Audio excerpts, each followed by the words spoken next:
So now let me take you through another concept called as distributed computing system. As I've told you in the beginning itself, I'm not covering a particular topic.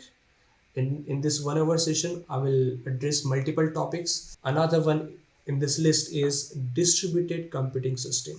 So in our course, we are planning to build data engineering solutions using something called as PySpark, a tool used for uh, big data problems, right?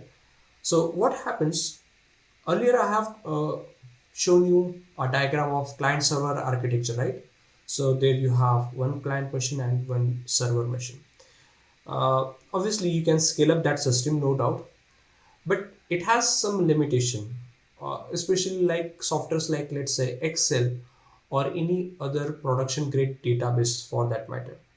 They have limitation when it comes to data size. And we know, as nowadays we are having a lot of amount of data, huge velocity of data, etc. So in that case, those traditional systems are not capable of not only storing that data, that huge amount of data, but they also fail to process the data. For example, let's say I have, you know uh, I'm building a software for insurance domain.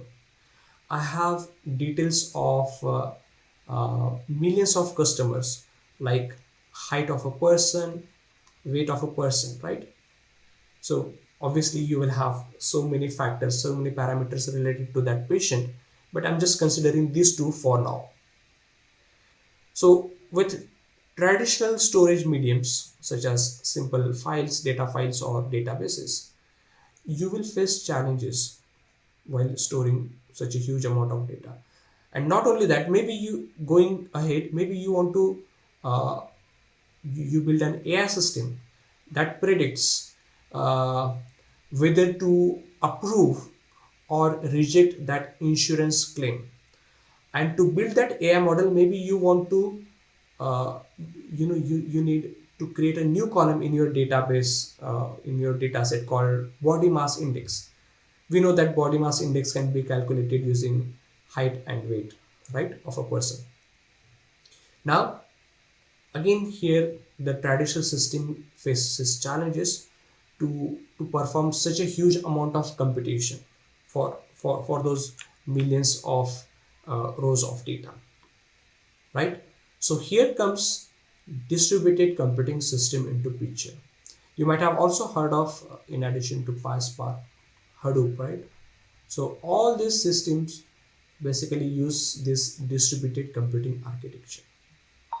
So in just a matter of 4 to 5 minutes, I will explain you this diagram, and then we will move to the next topic. So let's say I have a data file. Okay, this is my data file. Let's say its size is 100 GB, right? So this is called as cluster. In this cluster, you will have lots of computer machines.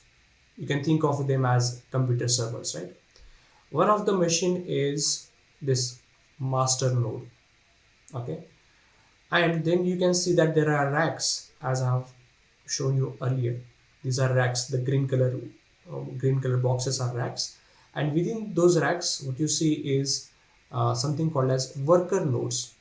Well, this is a name given to that machine, but it is nothing but a computer machine, worker node, which basically stores and process your data, right? Now I not only want to store this 100 GB of file, but in the future I also want to ensure that I should be able to do the data processing and get the results in the real time. So how this distributed computing system manages such type of data? First of all, it will split my data into smaller chunks, as you can see. So this is my single file. I will it will uh, break it into multiple chunks. Each of this chunk can be of let's say 128 MB. or 256. So it is up to you to decide the size of that chunk, right? And then through this master node contains the information, metadata about all the worker nodes, all the servers, all the computer machines involved in this cluster. So it knows which computer is having a sufficient storage system, which computer is having a lot of computation power currently available. So based on that, what it will do, it will, let's say we have divided this huge file into multiple chunks, chunk number 1, chunk number 2, and so on. What this master node will do, it will store all these chunks across these worker nodes. So in this way, we have solved the problem of storage, because earlier it was not possible to store a single file into a single machine, right? I mean, 100 GB you can store on the hard disk, but when it comes to processing that file, we may not have 100 GB RAM, right? So that was the challenge. So you can see that in this way we have stored all those chunks across different machines. One more thing that you might have noticed, this chunk number 1 is replicated across multiple worker nodes. Now, why this model of replication is being used? Same goes for chunk number 2. You can see that it is available here also, and for rest of the chunks we have followed the same strategy.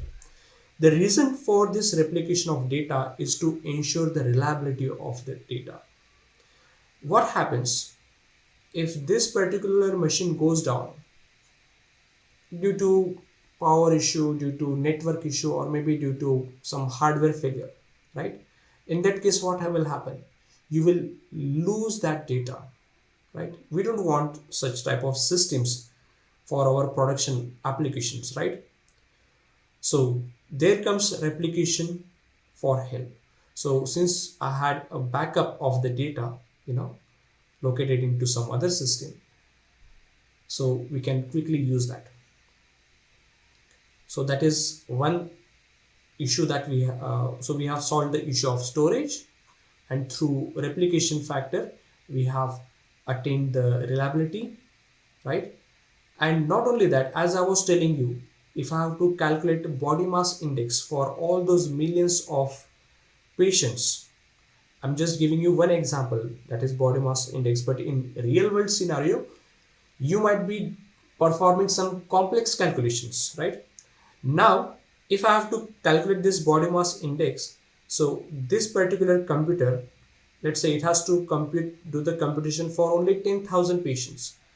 This particular machine, let's say it is calculating BMI for, let's say, only 2000 users.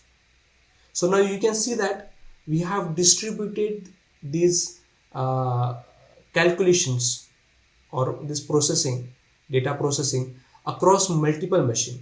So imagine, instead of doing that data processing on a single machine, right, it will take hours or maybe days depending upon the complexity of calculation and the data size.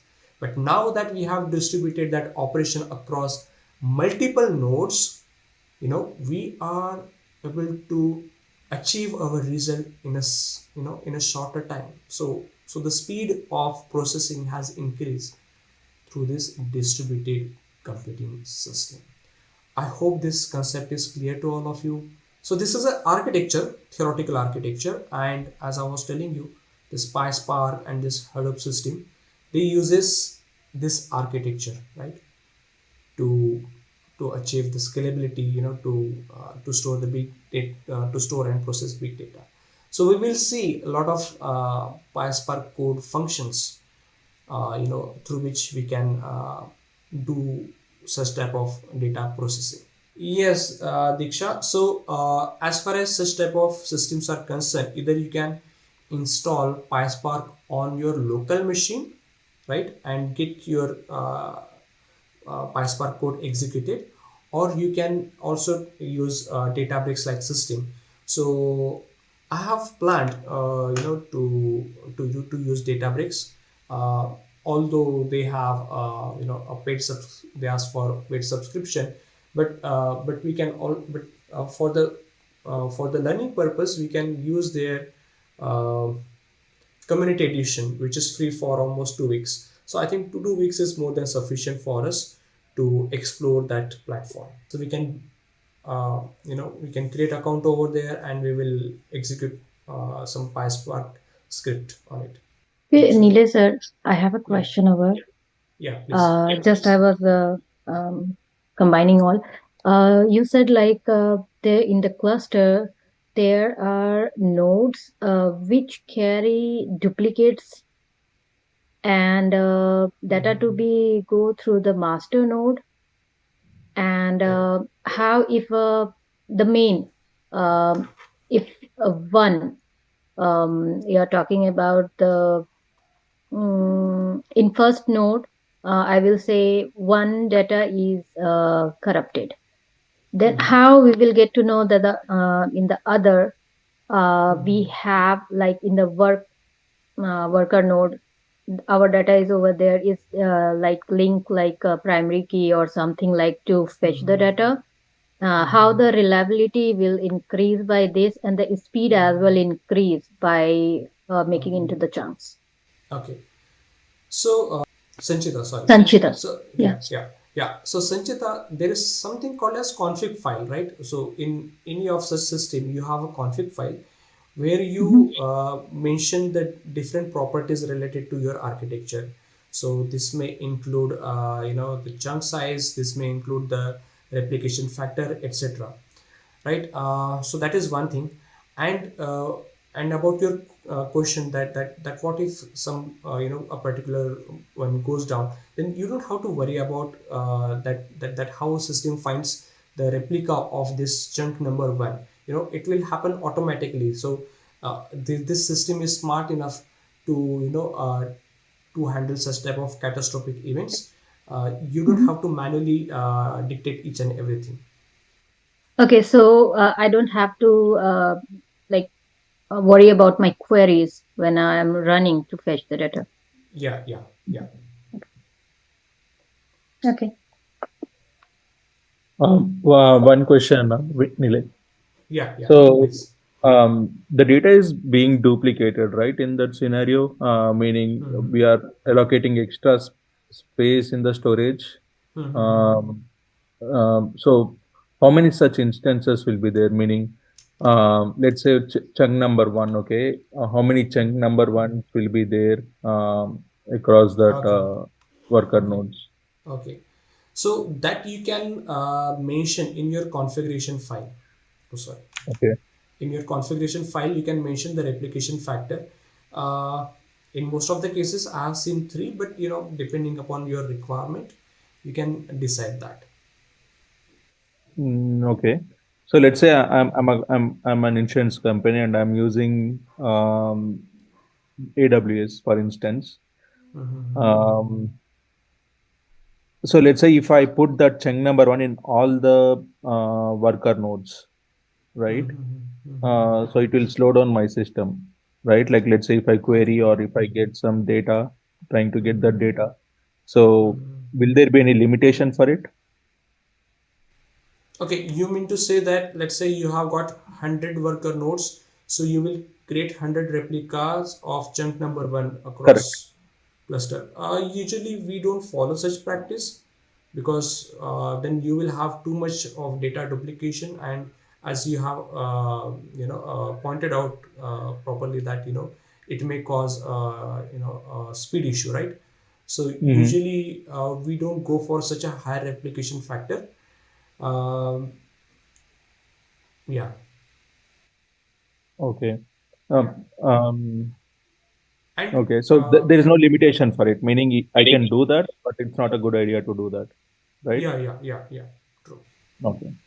And and remember, even though we are saying that, I mean, one of your question was about, I think, even if we have replicated data, it may slow down the system. But remember, now, in earlier discussion, I mentioned that there is a single system, only one single system processing all 10 million rows of data, right? But now Mm-hmm. what is happening, that each of these machine may be having relatively lower hardware configuration, but it is capable, but it doesn't have to process hundreds of thousands of rows, right? It just have to Mm-hmm. process few a few thousand rows. So they have that capacity, right? So instead of Mm-hmm. running that query for hours on a single server machine, we can execute such query, and maybe each of these machine may take just few minutes, right? Okay. So all these processes are running in parallel. So that is going to be Okay. the advantage of this system. Okay. And coming to the configuration file that you mentioned, Mhm. so who will be doing it? Like, will AWS maintain it, or the insurance company employees will be maintaining it, or the one who is No, using the AWS? we can edit that information. Okay. Yeah, yeah. And Got it. so AWS, AWS, when you create a Databricks account, they ask you which cloud platform you want to use. Let's say I selected AWS. Then going ahead, in through Databricks, I can create such cluster. I can add three, four. It is up to me, how much amount of machine I need, worker nodes, and then so all that configuration will be done whenever we are doing the setup. Okay. Yeah.